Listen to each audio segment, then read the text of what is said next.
Hello everyone, welcome back to OpenLine. We have with us Barbara Boone McGinnis, elder law attorney. We were talking about elder law, and we kind of set the table in the first part of the show.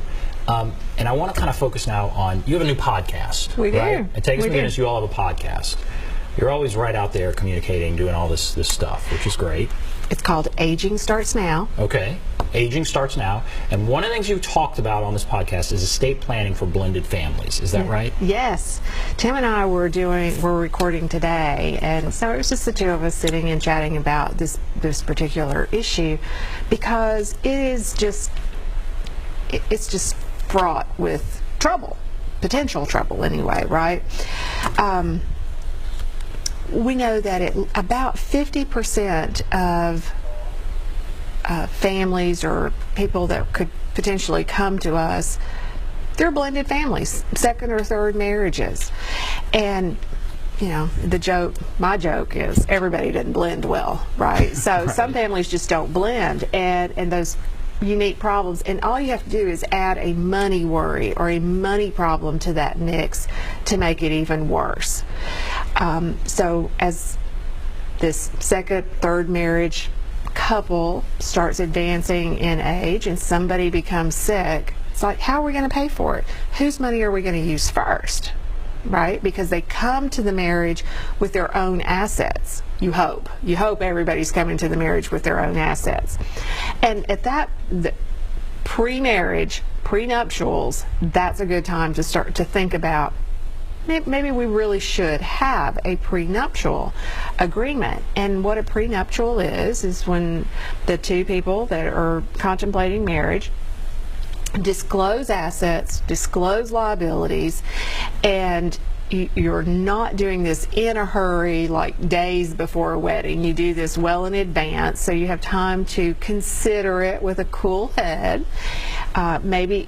Well, actually, everyone should have their own legal representation. Really? Yes, both parties. Well, that sounds like you may never get to the wedding.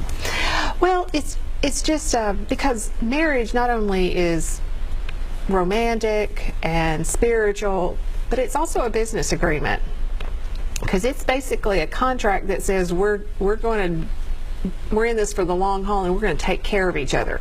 Remember that sickness and health clause in there? You know, we're going to take care of each other. So there's actually a duty of support once you get married. Well, one of the things that should be in your prenuptial agreement, as you're an older couple thinking about marriage, might be disclosure, not just disclosure of the assets, but a plan on how we're going to use assets, so that one spouse doesn't give away assets to children prematurely or without the knowledge and approval of the other spouse, right? We actually had that case a few years ago, that older couple, mom or wife gives away all of her assets to her children. New husband's thinking, I have plenty of money, I make plenty of income to take care of us. Well, to take care of us while we're well. See, they didn't contemplate what was going to happen when wife got sick and needed long-term care. So now we're in a spot where her care is being paid for by her husband because she gave away all her money. Well, I mean, that is his duty, but it's not exactly a fair and equitable arrangement, right? Right. And so sure enough, you wind up with his children or heirs coming in and saying, but she gave away all of her money to her kids, and now my dad's having to use his money, which they really mean their inheritance, to take care of stepmommy. So planning ahead of time, just with open eyes and thinking about how that very likely scenario could happen. Can you get long-term care insurance ahead of time? Maybe you should, if you can. If you can't afford that, could you at least afford a life insurance policy as a way of paying back that spouse that is paying for your care, right? So I don't have any money, I don't have any money for whatever reason. but there's a life insurance policy, and I name my spouse to be the beneficiary so that his bank account, so to speak, is replenished after he's taking care of me. Right? Does that make sense? That makes sense. Yeah. So that's another thing to think about. That's interesting. Now, when I think of a prenuptial, I always think that means, well, this is what we'll do when we divorce, you know? And it can mean that. It can mean that because you can waive alimony, you can waive, division of asset in a divorce, you can waive inheritance in a prenuptial. Like, I know that I'm not going to inherit from your estate if you pass away. It's going to go to your children or to a charity of your choice or whatever. It's not going to come to me. You can waive that in a prenuptial. You cannot waive duty of support. I cannot release you as a spouse from obligation to care for me or to provide care for me. And we're talking about essentials like shelter, food, health care. We're not talking about QVC, really, no. Not that kind of stuff. So there is a duty of support. Yeah, that's very interesting. So is that something you're seeing more and more people do? Are you dealing with prenuptials more and more? No, because people get scared of that word. People don't necessarily come to us for the prenup. They're at a point in their life where they think it doesn't apply to them. They think it's only for super rich celebrity folks.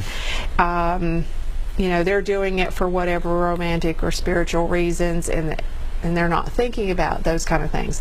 What I do see a lot of is a blended family coming at a state of crisis saying, now what? Now how do we protect money? How do I make sure my children are taken care of?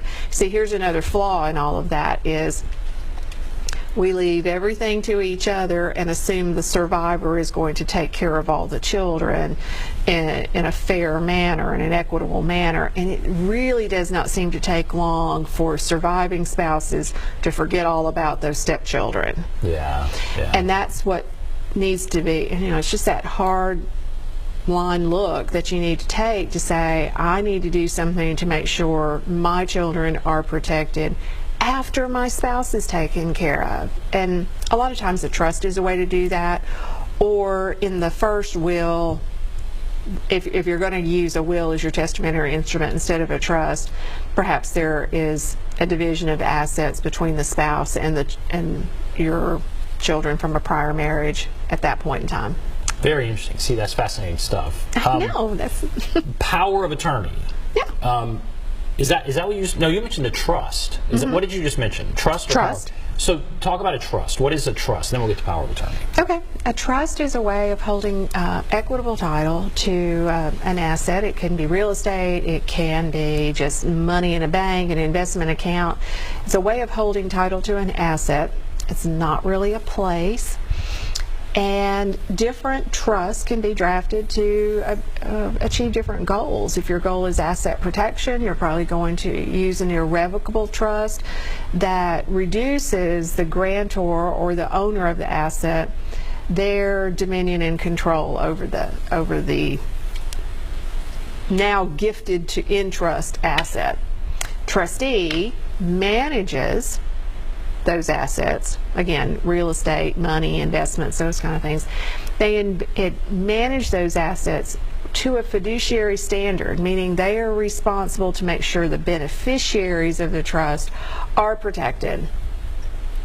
One thing that I like about trust as opposed to using a power of attorney or in conjunction with powers of attorney, the authority of a trustee does not die when the grantor dies. Now, okay. So, what does that mean exactly? So if you're power of attorney for someone, you're the agent, the someone, and we call a principal. So when that principal dies, the authority dies, because that authority was only predicated on the principal giving you the authority. So when that person passes away, the authority's gone. Right. Not true with the trust. The trustee's authority to manage trust assets will transcend not just disability and incapacity, but death. And so it can be a very useful tool. Hence, trust can avoid probate. And so a trust you would recommend in what situations? What are a couple situations where trust would be the perfect thing? One way, people talk a lot about living trust, and usually when we're talking about living trust, it's a revocable trust, and that is a very just benign way of holding assets, meaning that it has no implications on tax basis, on step up in basis, on if you're eligible for any sort of tax freeze or tax relief. It doesn't change that. You are still the owner in the sense that you're a trustee, and you can be your own beneficiary. So a revocable trust will do probate avoidance. So whereas a will is designed to be probated, a trust is designed to avoid probate. Okay. So that's a good thing, right? That is a good thing, yeah. It's somebody's willing, the grantor is willing to incur a little bit of trust funding hassle during their life, so that at some point in time their heirs or beneficiaries can avoid the hassle factor of probate. So that's a good thing. it's also a way, a mechanism to help protect vulnerable older people. If they're not their own trustee, so let's just say my mom had a revocable trust. As she becomes older and frailer and may be subject to scam artists, if I'm the trustee, even of her revocable trust, the authority for using that money is not in mom anymore, but it's in me as trustee. So in that sense, I can protect her. But really, a revocable trust does not give you any creditor protection. It's see-through. So if a creditor can see those assets, meaning 10 care counts everything that's in your revocable trust, it's not going to give you any creditor protection. Okay. Or any other creditor for that matter. But an irrevocable trust, so one that is not designed to be revoked, changed in any kind of way, those are the trusts that you will get some type of asset protection, and the particular drafting is going to be dependent on what your goals and objectives are in life really are. Yeah, that's interesting as well. All right, let's go to Phyllis here. Hello, Phyllis. Phyllis, are you there? Phyllis? I thought Phyllis was there. Phyllis left us. Phyllis may not be there. Well, Phyllis, thanks for trying. All right. Why don't we take a break? Then we'll come back. I want to talk about wills. Okay. That's always fascinating to me, wills. So we'll take a break. Come back if you want to call in. There's the number, 615-737-PLUS, 615-737-7587. Take a break. We'll be back right after this.